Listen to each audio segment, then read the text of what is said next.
everyone and welcome to a new Devlog video. We're getting very close to the actual release of a playable demo for my game Quantum Ruins. This is gonna be a super early pre-alpha, which you'll be able to explore a little area and experiment with the platforming and the exploring part of the game. Your main goal will be to unlock 2 upgrades, which will allow you to actually finish the demo. And for those of you who'd like to play a little bit more of it, I've added some coins that you can collect, and these coins will allow you to open a certain coin door. And I've also added some special collectibles which will allow you to unlock yet a special upgrade. I don't want to tell you way too much because I'd like you to discover it in the demo if you plan on playing it.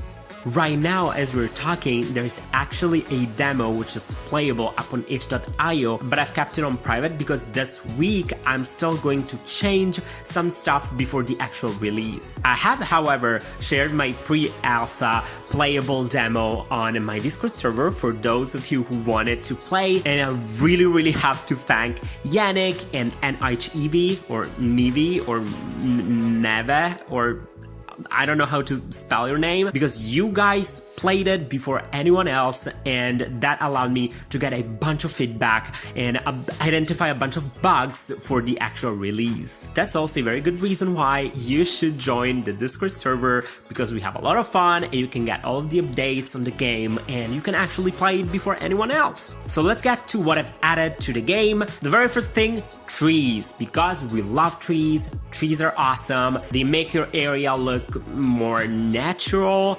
and yeah, they're just great, right? This turned out actually pretty good, considering that I'm not an expert in pixel art or in drawing trees. Anything natural is actually pretty hard to draw, but I'm actually pretty proud of myself.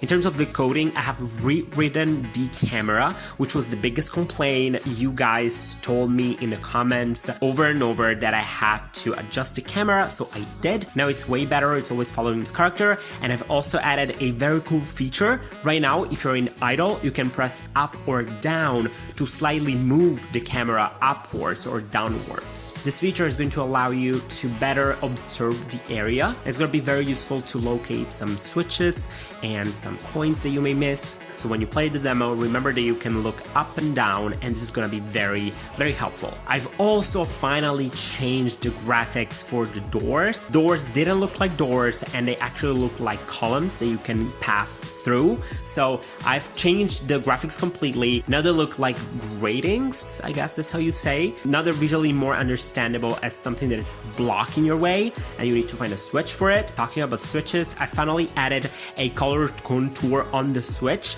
so that you know whether the switch is activated or not. If the contour is red, it means that the door that is associated with the switch is closed. And when it's green, it means that the door is open. So this way, if you are just traveling around the area and you see a red switch, you know that you haven't unlocked it yet, and so there may be a door which is still closed.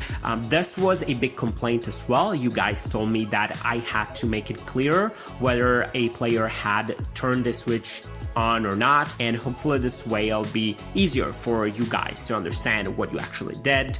I've also added some heal points, which also serve the purpose of save points. Whenever you get to one of these points, your heal bar will immediately go up to the max, and if you die, you'll come back to this point. Now I want to point out that the whole save load system is still in progress. It's not working as it should be. Right now I'm going to do my best to actually make it work before the actual release, but if that's not the case, I limit it for this release, and we'll see a more functional, better save load system in the next demo, which I plan on releasing in April 2020.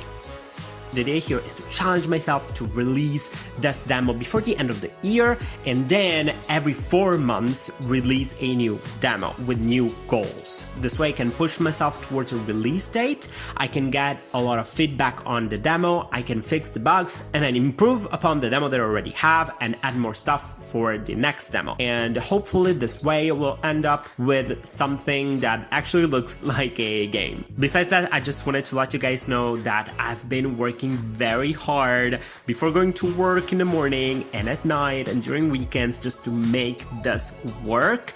I'm actually pretty excited to release it, and I'm actually pretty proud because it's only been 4 months, but within these 4 months I feel that I've actually done a lot of work, and overall the game is not completely broken and it's not crashing every single time. So yeah, hopefully you'll have, your 10 minutes of joy playing the little demo. At least I hope. And with that being said, I hope you guys have a wonderful day, and very likely the next video is going to be an announcement for the actual release of the demo. So have a wonderful day, and I'll see you in my next video.